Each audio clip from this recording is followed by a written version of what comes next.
रांची जिला से हूँ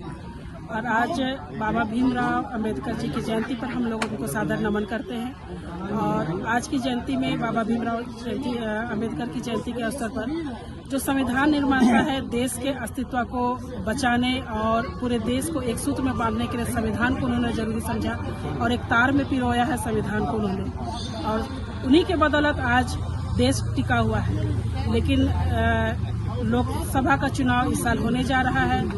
चुनाव की घंटियां बज चुकी है और भारतीय जनता पार्टी और साथ में हमारे देश के प्रधानमंत्री माननीय नरेंद्र मोदी जी के द्वारा बराबर ये बयानबाजी आ रही है। ये कहा जा रहा है तीसरी बार मैं अगर चुनाव में आता, चुनाव के माध्यम से देश का प्रधानमंत्री बनने जा रहा हूं तो मैं देश का संविधान को खतरे में डाल दूंगा, खत्म कर दूंगा। तो देश का संविधान किसी एक राष्ट्रीय पार्टी के द्वारा, किसी एक क्षेत्रीय पार्टी के द्वारा नहीं बनाया गया है। हम लोग कड़ी चेतावनी देते हैं झारखंड मुक्ति मोर्चा के द्वारा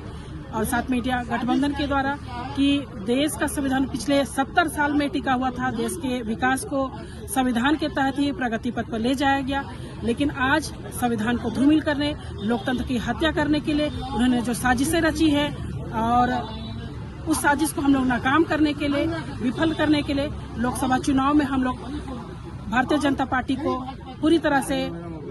पराजित करने के लिए दमखम के साथ हम लोग अपना नेतृत्व संभालेंगे और देश के संविधान को बचाते हुए एक अच्छी सरकार को हम लोग स्थापित करने के लिए इंडिया गठबंधन के लोग हम लोग आगे आ रहे हैं।